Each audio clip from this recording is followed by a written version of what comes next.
Yan, so may dumating tayong package. Galing salamat Shopee. So, oo nga pala, update. Nagpalit na tayo ng motorcycle, which is the previous, the YZF R15. Ngayon meron tayong Duke 390. So, bakit tayo may package ngayon? Today, ang package natin is an exhaust system. Bumili tayo ng aftermarket exhaust system. Firstly, hindi para magingay sa daan, tulad ng mga kamote na walang tigil ng bobomba. Intindihin nyo rin yung ibang tao, wag bomba ng bomba. So, bumili tayo yung tama lang, yung sound, para lang safe tayo sa daan. So, yung may mga iba kasi naman na motor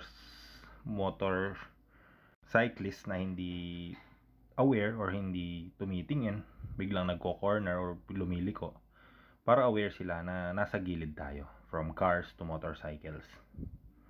Especially itong ating Duke 390, binili natin to para makapag-expressway, and sa expressway mabilisan, para naririnig nila tayo when we're coming or when we're driving with them. So ito na yung binili nating aftermarket exhaust, which siyempre, abiding the rules ng LTO, ikakabit natin din yung silencer nya. This is a slip-on exhaust from, ayan, so ito yung mga laman nya. So dahil slip-on siya, meron siya agad yung brace or bracket. Kasi pag slip-on, ini-screw lang yan. So wala na tayong kailangan na welder or any mechanic. So same with the Duke 390 and other big bikes.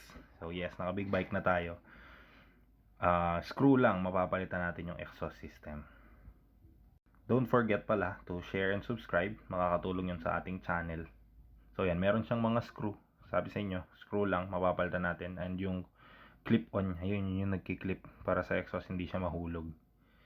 Kasama doon sa muffler and doon sa ating elbow ng KTM Duke 390.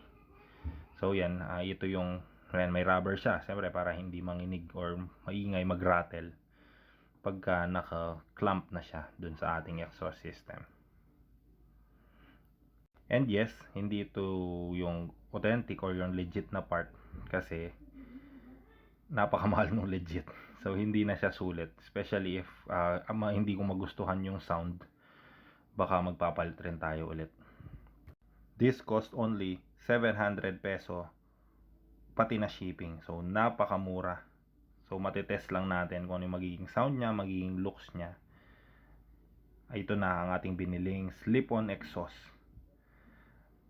the scproject. I mean yung quality, napakaganda para sa 700 peso. And dumating siya from buying it, ayun yung silencer, from buying it sa Shopee within only 3 days. So 3 days waiting lang. Yan, binili natin yan para sa ating KTM Duke 390. Napakaganda. Ang kulang lang, I think, yung sa silencer, feeling ko may kulang siya kasi paano makakabit, or hindi ko pa alam. Pero yung total experience, yung pagkakabalot niya, yung quality yan, yung quality ng exhaust. I've seen na original exhaust sa Binelli 600 ay napakaganda. So parehong-pareho siya. Yun lang serial niya yung wala. So looks wise, 10 out of 10. Sounds, you'll have to subscribe and watch para marinig nyo, of course. Yan tingnan nyo. Engrave lahat. Kahit yung SC project, hindi siya sticker. Kaya napakaganda ng quality.